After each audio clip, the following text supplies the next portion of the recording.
또 한 해가 여러분 저물어 갑니다. 어느덧 올해 마지막 주일 예배 오늘 이렇게 우리가 드리고 있습니다. 매 주일마다 여러분들과 함께 예배 드림이 큰 기쁨이었습니다. 행복이었습니다. 제가 아무리 말씀을 열심히 준비해도 들을 사람이 없으면 제가 얼마나 힘들겠습니까? 강단에 설 때마다 듣는 여러분을 보면서 제가 올 한 해도 행복하게 말씀을 선포했습니다.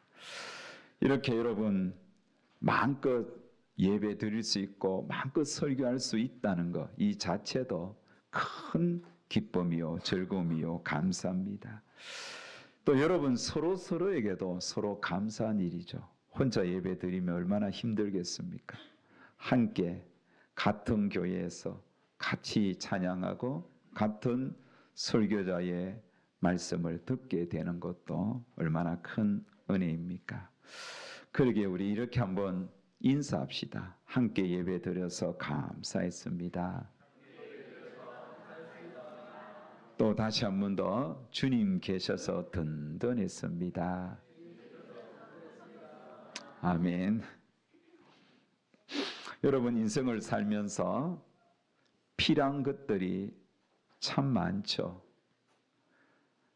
어떤 것들이 여러분 인생을 살면서 필요합니까? 뭐니 해도 머니가 필요하지요. 네. 돈 없어 봐요. 참 얼마나 서럽고 힘드냐고 그렇게 말하는 분들이 많죠. 그렇습니다. 물질적으로 넉넉했으면 참 좋겠죠. 가정적으로도 그렇고 개인적으로도 그렇고 또 우리 교회적으로도 재정이 좀 풍성했으면 좋겠다 그런 생각을 합니다. 지금 여러모로 경제가 다시 불안해지고 있습니다. 그러면 우리 서민 경제에 큰 영향력을 미치죠. 올 한 해도 여러분 물질의 부족함을 채우기 위하여 얼마나 동분서주 바쁘게 뛰어다니며 일했습니까? 때로는 본 직업 외에 투잡, 서리잡 뛰기도 하지 않습니까? 그만큼 우리가 살아가는데 물질의 필요를 많이 느끼는 겁니다. 그런 의미에서 여러분 새해에는 여러분의 주머니가 넉넉하게 채워지기를 축복합니다. 할렐루야. 물질적으로 좀 여유가 있는 삶이 되기를 바랍니다.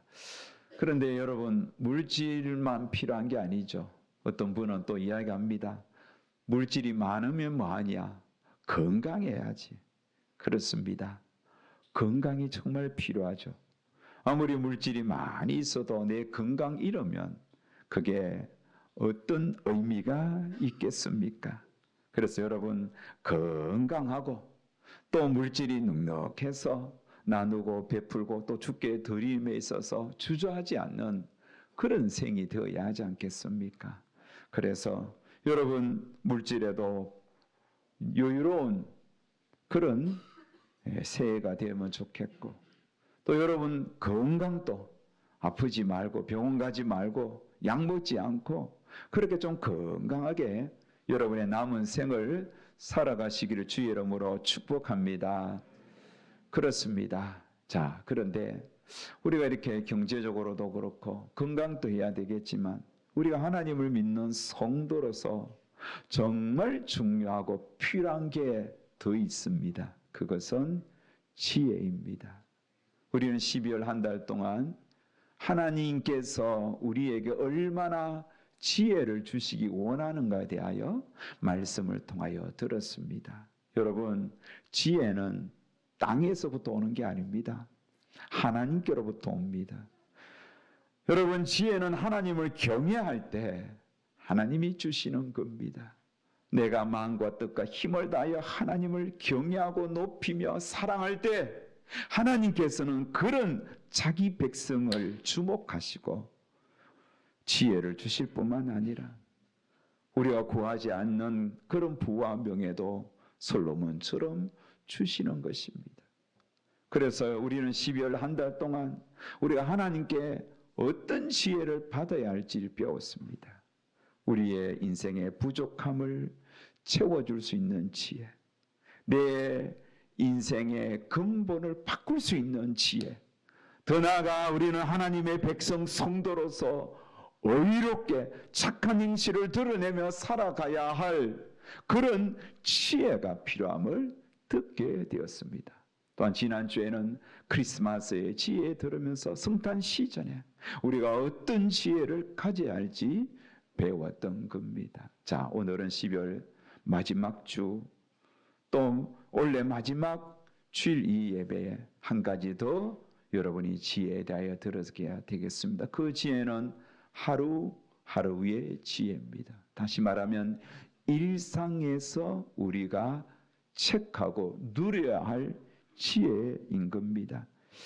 여러분, 하루하루의 지혜. 그렇다면 우리가 매일 하루하루 지혜롭게, 일상 속에서도 지혜롭게 살기 위해서는 무엇보다도 우선적으로 체크할 것이 있는데, 그것은 무엇을 따를 것인가입니다. 여러분, 무엇을 따라야 할까요? 자, 우리가 따라야 할 것 중에 두 가지 상반된 그런 정말 우리가 따라야 할 것이 두 가지 중에 하나를 선택해야 되는 거예요. 자, 첫 번째는 뭐가 있느냐 하면 트렌드를 따를 것인가. 트렌드. 다시 말하면 세상의 유행, 가치관 이런 거죠. 세상의 유행이나 가치관 이것은 끊임없이 바뀌어지는 트렌드예요. 이 트렌드를 따를 것인가? 아니면 두 번째 성경을 따를 것인가? 이것을 체크해야 되는 겁니다. 여러분, 오늘 우리가 따라가는 가치관이나 세상 트렌드가 성경과 같은 것도 있겠죠. 하지만 별로 같은 게 없어요. 세상의 유행이나 가치관은 끊임없이 바뀌어지고 인간의 이기적인 그런 탐욕의 결과로 세상 트렌드로 흘러가는 거예요. 그런데 성경은 어제나 오늘이나 변함이 없잖아요. 이 구약 시대나 이 지금 신약 시대이나 우리 아버지 때가 믿었던 때나 우리 할아버지 우리나라 선교 초기에 이 성경이 전해진 그때나 지금이나 성경은 1.1획도 변함이 없는 거예요. 그래서 우리는 생각해야 돼요. 성경을 믿고 따르면서 내가 살 것인가? 아니면 세상이 요구하는 대로, 사회가 변화하는 대로 그 변화되는 사회와 사회에서 요구하는 그 트렌드가 있어요. 그것을 따라 살 것인가? 선택해야 되겠습니다. 여러분, 세상 트렌드 따라 살기를 작정하는 분 손 들어보세요. 성경대로 살기를 작정하는 분 한번 손을 한번 들어보세요. 네. 성경대로 살아야 되겠죠. 살려고 몸부림쳐도 안 될 때도 있지만 그래도 작정하고 따라야 사지 않겠습니까? 세상 트렌드 따라가다가는 여러분 다 못 따라갑니다. 속 상할 때가 더 많습니다. 하지만 성경을 따라 사는 것은 우리에게 큰 은혜와 지혜를 부어주는 겁니다. 자, 그러면 우리가 성경을 따라 살아가기 위해서 지혜의 보고인 잠언을 우리가 좀 더 가까이 해야 되는 겁니다. 잠언은 우리가 하루하루 일상에서 하나님께서 주시는 지혜를 따라 살아가도록 우리의 일상에서 정말 꼭 필요한 세 가지 영역에서 지혜롭게 살라고 이야기하는 거예요. 첫 번째 영역은 일입니다. 일하지 않는 분에게 없잖아요. 학생이 공부하는 것도 일이에요. 저는 설교 준비하는 게 일이고 선포하는 것도 일이에요. 여러분 직장에서 일을 하잖아요. 우리 다양한 일을 한단 말이에요. 그런데 이렇게 다양하게 주어진 일을 할 때에 잠언 저자는 어떻게 하라고 합니까?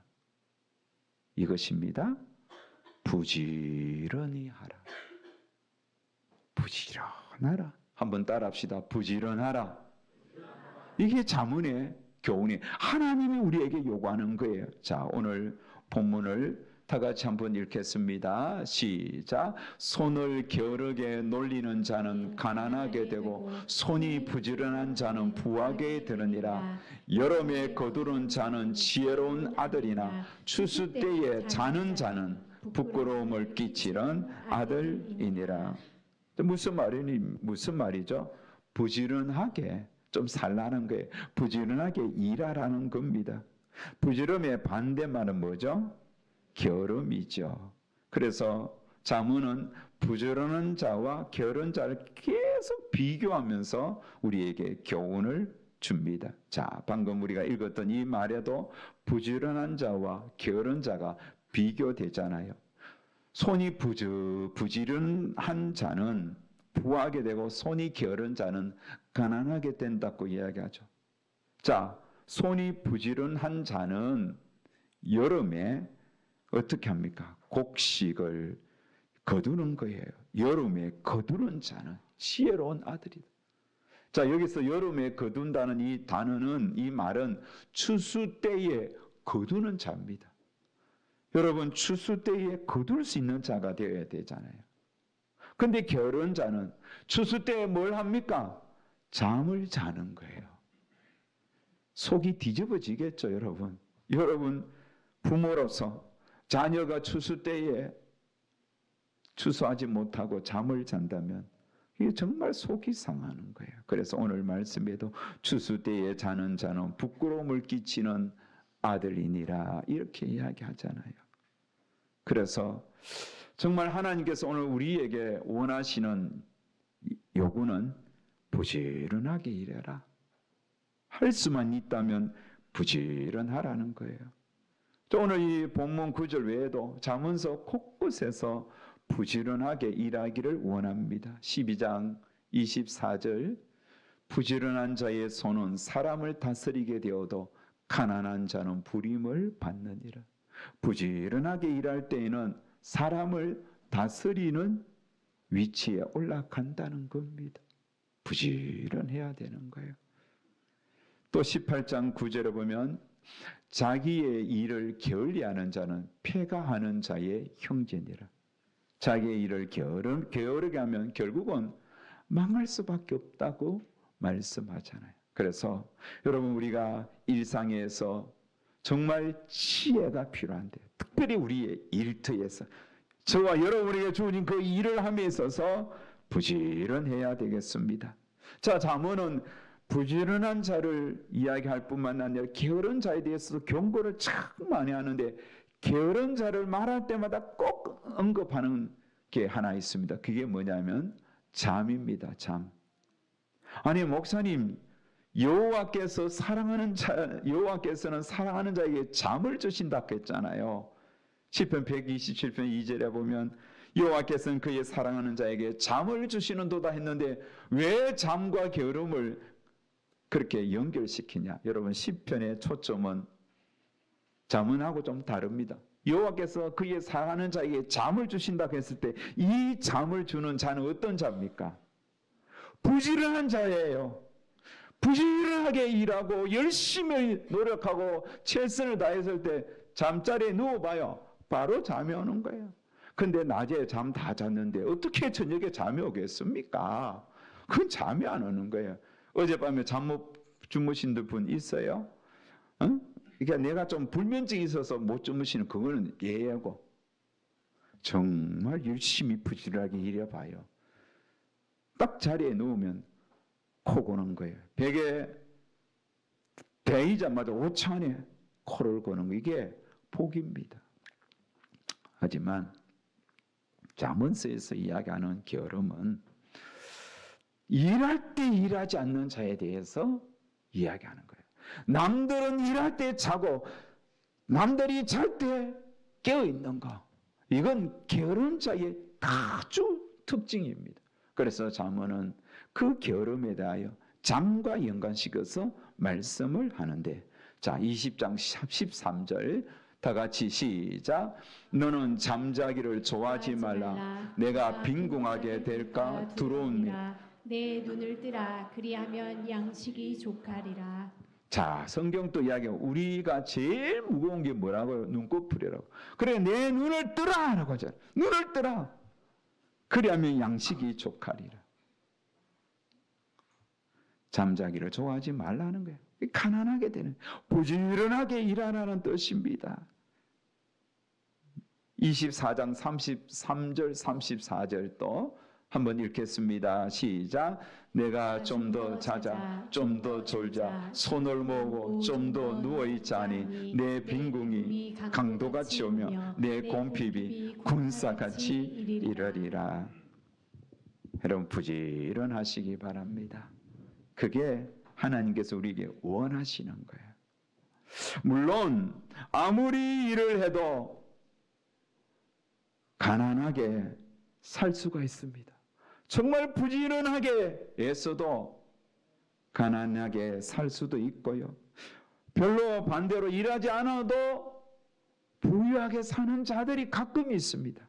아버지로부터 물려받은 유산이 있거나 집안 대대로 잘 사는 집안에서는 정말 일하지 않고도 편안하게 먹고 사는 그런 부류의 사람이 있습니다. 아랍의 한 공주는 한국 남자를 좋아해서 나와 결혼해 주세요. 결혼하는 순간부터 일하지 않아도 평생 먹고 산다라고 요구하는 분들이 있더라고요. 우리 총각들 한번 생각해 보실래요?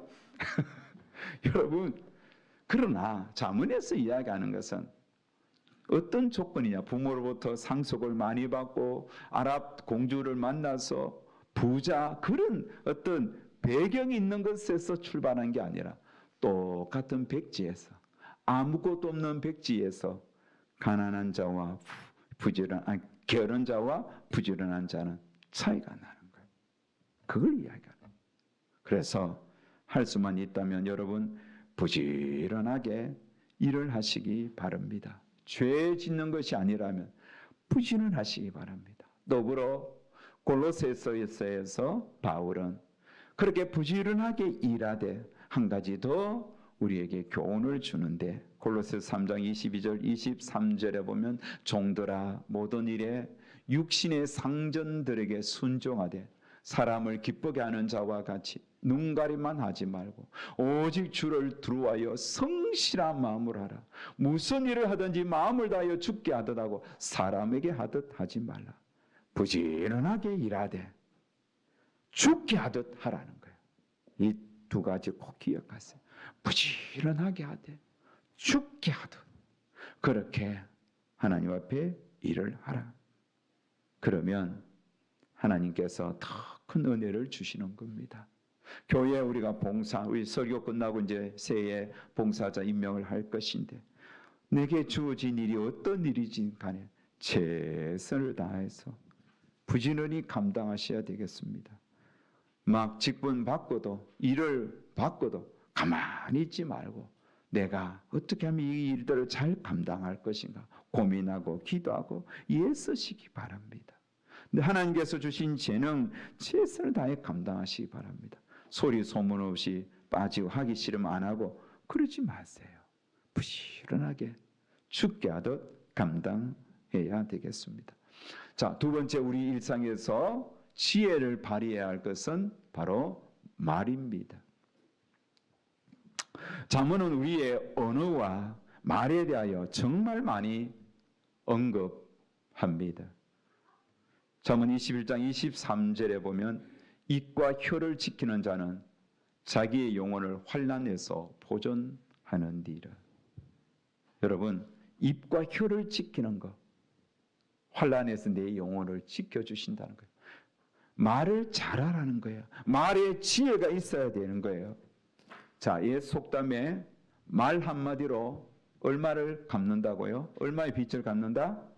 천냥 빚을 갚는다. 말 한마디에 천냥 빚을 갚아요. 천냥 빚이 얼마가 될까요, 여러분? 천냥 빚이 얼마의 가치가 있느냐 하면 요즘 돈으로 환산하면 5천만 원에서 7천만 원 사이입니다.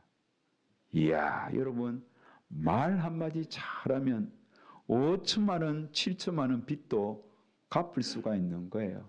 탕감받을 수 있는 거예요. 그만큼 말의 가치가 무겁고 중요하다는 것입니다. 잠언에서 얼마나 말에 대하여 많이 언급합니까? 잠언을 읽으시는 분들은 이제 1장부터 말에 대한 것만 동그라미를 한번 쳐보세요. 엄청나게 많이 나올 거예요. 그러니 그때나 지금이나 정말 우리의 지혜를 발휘해야 할 영역 중에 한 가지 우리의 혀요, 입. 자, 10장 11절 우리 다 같이 읽습니다. 의인의 입은 생명의 샘이라도 악인의 입은 독을 머금느니라. 의인은 입에서 생명의 샘이 생수와 같은 사람의 마음을 시원케 하는 그런 말이 나오지만은 악인은 독이 나오는 거예요. 이 우리의 혀가, 입이 단물도 나오고 아주 쓴물도 나오고 독도 나오고요. 복도 나오는 거예요. 복의 말을 해야지 독을 품어내는 말을 해서는 되겠습니까? 탈무드의 교훈에 보면 이런 말이 있습니다. 혀는 창과 같다. 한번 휘두르면 다시 주워 담을 수가 없다. 혀는 창이에요. 한번 휘두르면 그 창 끝에 상처가 나면 이게 여러분 회복이 시간이 걸려요. 원상복구가 바로 안 되는 겁니다. 명심보감에도 이런 말이 있더라고요. 구시와 지문, 설시 참신도. 입은 화를 부르는 문이고 혀는 몸을 자르는 칼이다. 참 선떡한 말이죠. 여러분, 입은 화를 불러내는 문이고 혀는 몸을 자르는 칼이 되기도 한다는 거예요. 바로 그는 여러분 어떤 경우에도 여러분의 혀가 칼이 되어서는 안 되겠습니다. 여러분의 입이 화를 불러오는 문이 되어서는 안 되겠습니다. 여러분의 입에서 나오는 말이 독이 되고 창이 되고 칼이 되어서는 안 됩니다. 내 말로 누군가를 베어버리고 누군가를 낙심시키고 누군가를 좌절시키는 그런 자가 되어서는 안 된다는 거예요. 잠언은 계속 그 말에 대하여 경고를 합니다. 10장 19절에 보면 말이 많으면 허물을 면하기 어려우나 그 입술을 제어하는 자는 지혜가 있느니라. 여러분 지혜로 말을 하셔야 돼요. 말에 지혜가 있어야 돼요. 정말 멋있는 말. 자, 그래서 말의 지혜가 있기 위해서는 말을 훈련해야 돼요. 잠언 27장 21절에 보면 도가니로 은을, 풀무로 금을, 칭찬으로 사람을 단련하느니라. 여러분 우리의 말을 좋은 말하고 정말 복된 말을 하고 생명과 같은 말을 하기 위해서는 칭찬하라는 거예요. 좀 좋은 면을 이야기하는 거예요. 사람은 다 일단일장입니다. 동전의 양면입니다. 좋은 모습도 있고 그렇지 못한 모습인데 무엇을 크게 보느냐 이거예요. 좋은 모습은 약하게 보고 기도 제목으로 삼고 좋지 못한 제목은 그렇게 작게 보고 기도 제목으로 삼고 정말 좋은 모습은 크게 보고 칭찬하고 격려하고 인정해주는 여러분 그런 자가 되시라는 겁니다. 제가 어제 우리 왕구 우리 새신랑을 보면서 내가 뭐라고 칭찬하던가요? 우리 왕구 형제 응? 뭐라고 이야기했어? 입으로 말하기 뭐라 잘생겼다 그랬어요. 어째 그래 잘생겼냐? 아니 결혼하디만은 더 인물 난다고 내가 그렇게 이게 빈말이 아니고 진짜 그런가요? 얼마나 인물이 좋은지. 그래서 제가 어제 어깨를 주물리 주었습니다. 네. 내가 왕구 단점도 왜 없겠습니까? 그래 단점은 작게 보고 좋은 거는 크게 보는 거예요. 그게 말의 지혜입니다. 그래서 여러분 사람을 살리는 말, 세워주는 말, 격려하고 용기를 주는 말, 그 말들을 어디서부터 시작할래요? 가정에서부터 하세요. 여러분의 남편에게 하세요. 여러분의 아내부터 하세요. 여러분의 자녀들에게 하세요. 여러분의 부모님들에게 하세요. 그래서 가정에서부터 정말 꿀이 떨어지는 그런 말을 하셔야 되겠습니다. 잠언 16장 24절 같이 한번 읽을까요? 선한 말은 꿀송이 같아서 마음에 달고 뼈에 양약이 되느니라. 여러분, 겨울이 오고 찬바람이 불기 시작하면 아이고 내 몸이 부실해 그러면서 한의원에 가서 보약 지어 드시지요. 여러분, 뼈에게 양약이 되는 것, 보약을 먹어도 양약이 되겠지만 좋은 말 하세요. 말을 잘하면 보약이에요. 보약. 여러분에게 서로에게 가족에게 누구에게 좋은 말을 하면 그게 그 사람에게 뼈를 튼튼하게 하는 거예요. 마음의 그 아픔들을 씻어주는 그런 약이 되는 거예요. 내 말이 보약 같은 말 좀 되었으면 좋겠어요. 돈으로 보약을 안 지어줘도 돼요. 하지만 좋은 말해서 그 사람이 막 교회 와서 정말 보약 막 서너 채 먹은 것처럼 그렇게 좀 힘이 났으면 좋겠어요. 왕구 형제, 어제 기분 좋았지? 오늘 더 얼굴이 빛나네. 어제 내 보약을 몇 첩이나 줬잖아. 좋은 말해서. 자, 우리 한번 인사합시다. 내 말이 보약이 되기를 원합니다. 자, 다시 한번 더 서로에게 당신의 말이 보약이 되십시오. 그렇습니다. 좀 양약이 되는 말 아시겠죠?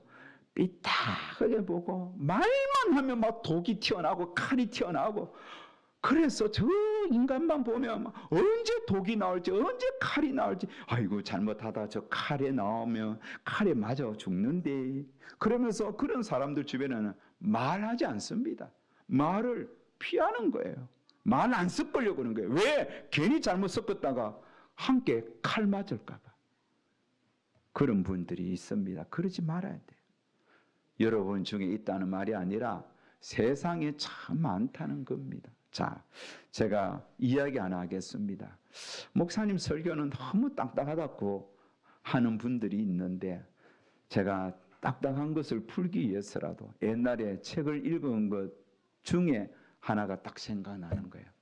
그래서 그 팩트는 분명하게 너무나 인사이트가 깊어서 생각에 머리에 딱 박혔는데, 내용은 정확하게 내가 그 책을 찾을 수 없어서 대충 제가 그래서 좀 한번 각색해 보았습니다. 논픽션으로 한번 이야기해 보겠습니다. 어느 마을에 어느 농부의 아내가 있었습니다. 그런데 이 아내는 말이 그렇게 좀 조심성이 없습니다. 그러니까 말이 빠른 거예요. 딱 무슨 이야기 되면 빠르게 이야기하고 또 거짓 소문도 잘 내는 거예요. 그래서 이 여인이 말을 하면 사람들에게 상처를 주기도 많이 했던 거예요. 자, 급기야는 이 농부의 아내가 그 교회 담임 목사님이 되어 흉보기 시작한 거예요. 그것도 사실과는 다르죠. 그런데 사람들은 잘 모르잖아요. 아니, 목사님이 그럴 리가 있나, 이런 분이 있지만, 그래, 그 목사님 좀 인상이 좀 그렇더만은 그렇네, 이렇게 또 말하는 분이 있는 거예요. 그래서 그 소문이 마을로 쭉 퍼져서 차마 이제 목사님이 고개를 들고 다닐 수 없을 만큼 사람들이 수궁수궁 거리는데, 문제는 이 농부의 아내가 양심의 가책이 생기는 거예요. 아이고, 내가 참 목사님 이렇게 흉받는 거, 이 마음에 너무 가책이 되어서 사람들에게 다니면서 내가 거짓말했다 이야기했는데, 사람들이 믿는 사람도 있지만 안 믿는 사람도 많은 거예요. 또 그 마을을 떠난 사람도 있는 거예요. 너무 죄송하니까 목사님한테 찾아와서, 목사님, 제가 목사님한테 이런저런 흉을 받습니다. 용서해 주십시오. 그러니까 목사님이 인자하셔서, 그래, 내가 용서는 하겠습니다. 나도 그 이야기 들었지만 사실이 아닙니다. 용서는 하겠지만 용서하기 전에 내가 당신에게 해야 할 일을 하나 주겠다는 거예요. 뭡니까? 집에 가서 너희 집에 닭 있지? 닭 깃털을 다 뽑아서 바구니에 가득 담아 들고 오라는 거예요. 닭을 깃털을 뽑아서 바구니에 담아 왔습니다. 그러면 그 바구니에 담은 깃털을 마을 골목골목 다니면서 하나씩 뿌리라는 거예요. 쫙 뿌려. 다 막 뿌리는 깃털이 막 날리는 거죠. 집 다시 목사님이 왔을 때 이제 마지막 네가 해야 할 것은 있다. 다시 골목골목 가서 그 깃털을 다 찾아오너라. 이 여인이 골목하면서 깃털을 찾아보니까 언제 어느새 깃털이 어디로 갔는지 알 수가 없는 거예요. 아무리 찾아도 깃털 기껏해야 몇 개만 들고 오니까 목사님 아무리 찾아도 깃털이 없더이다. 목사님 하는 말이 깃털과 같아요. 말은 한번 하면 깃털처럼 훌훌 날라서 다시 주워 담을 수 없어요. 당신이 했던 짓을 내가 용서는 하지만 당신의 말로 인하여 누군가에게 깊은 절망과 또 오해와 상처는 그거는 해결이 안 된다는 거예요. 여러분 해결 안 되잖아요. 그 사람은 용서받을 수 있지만 그 사람이 했던 말은 해결이 안 되는 거예요. 얼마나 말이 중요합니까? 여러분 정말 말뿐만 아니라 문자도 말이에요. 카톡도 말이에요. 그래서 이런 격언이 있습니다. 뚜렷한 기억보다 희미한 기록이 더 정확하다. 아시겠어요? 맞다. 정말 내가 맞다고 기억하는 그 자체도 틀리는 게 많아요.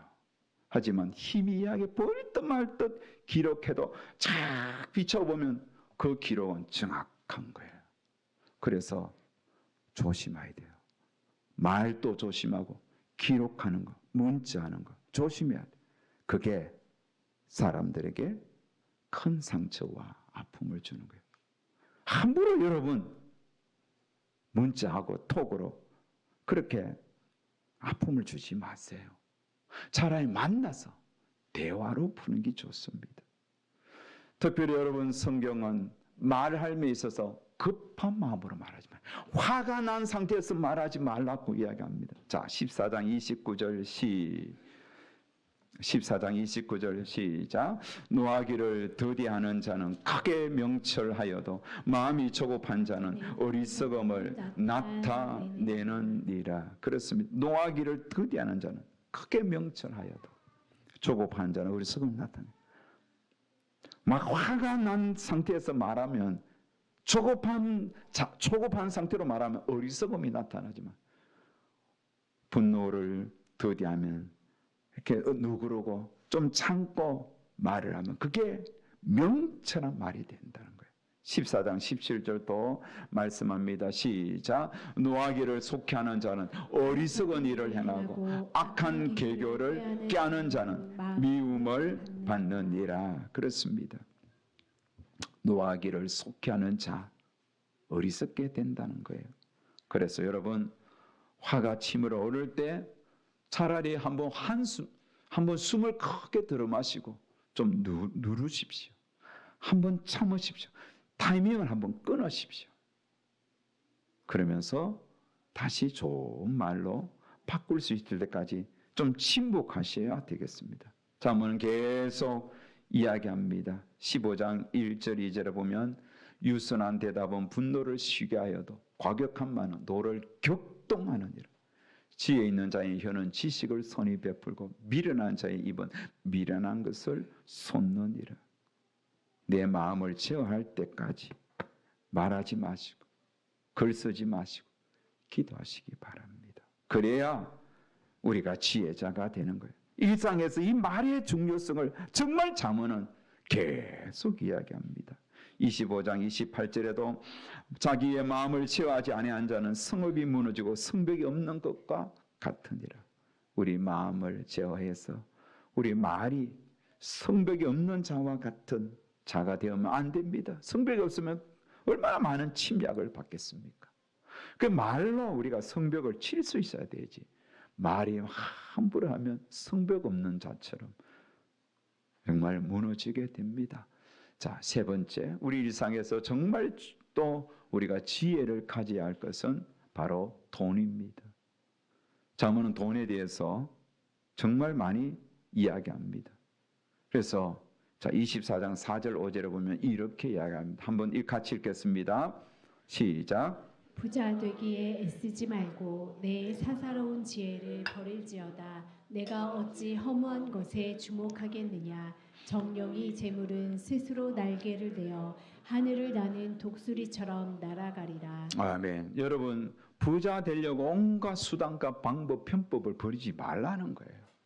하나님이 부로 채워주시는 얼마나 감사하겠습니까? 하지만 인간이 부자 되려고 온갖 편법과 불의와 악을 행해서 얻어진 돈은 날개 달린 돈이에요.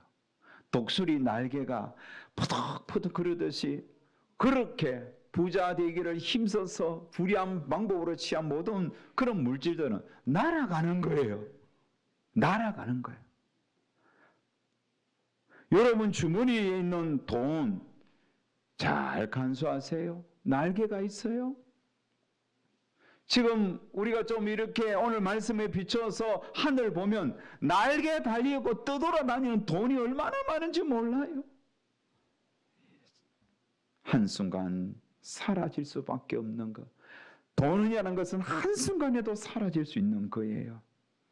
그래서 잠언은 돈 그러지 말라는 거예요. 여러분 돈을 잘 지혜롭게 활용하시기 바랍니다. 돈 없다고 맨날 인상 써서 돈 그러지 마세요. 있는 돈까지 날아갈 수 있습니다. 족한 줄 여기세요. 있는 거 감사히 여기시고.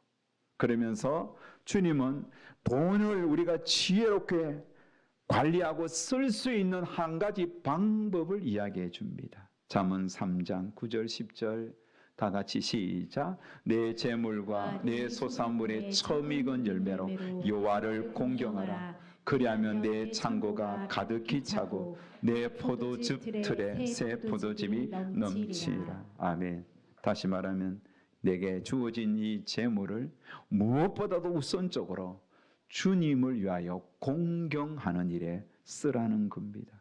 하나님을 공경하는 표시가 무엇입니까? 가장 출발이 내 물질을 하나님 앞에 쓰는 거예요. 그렇다 하나님께서 여러분의 물질 다 바치려 하지 않잖아요.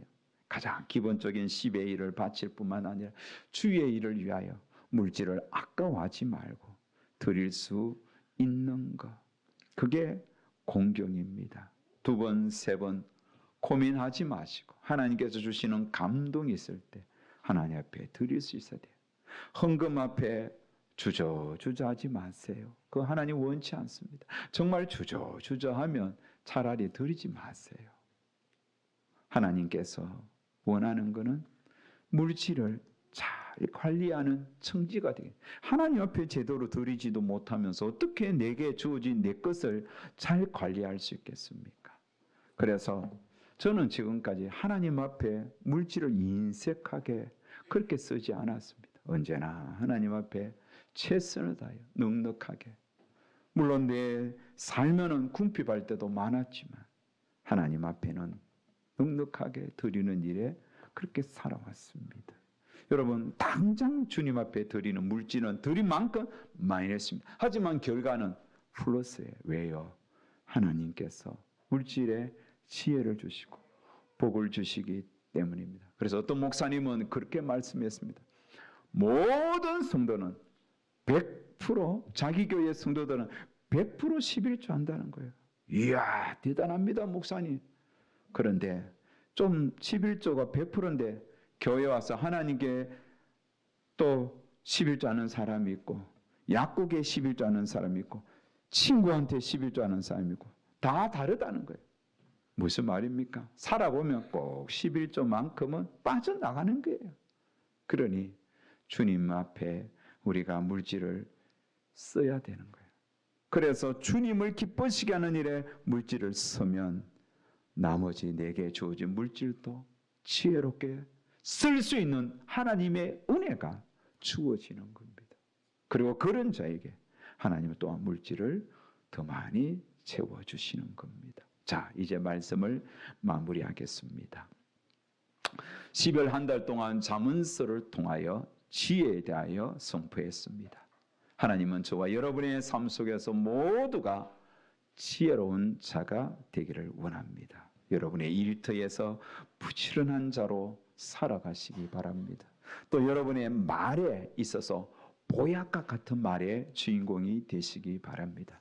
여러분의 물질을 씀에 있어서 무엇보다도 우선적으로 하나님 앞에 여러분이 가진 재물로 천 열매로 하나님을 공경하는 일에 써 보십시오. 그러면 여러분의 물질에도 하나님의 지혜가 넘치게 될 것입니다. 사람을 살리고 또 이웃을 살리고 우리 모두 정말 주님의 빛으로서 이 땅에 지혜롭게 살아가서 올 한 해도 지혜로 잘 마무리하시고 새해에도 정말 많은 이들을 이렇게 감동을 주는 지혜로운 하나님의 백성 다 되시기를 주의 이름으로 축원합니다.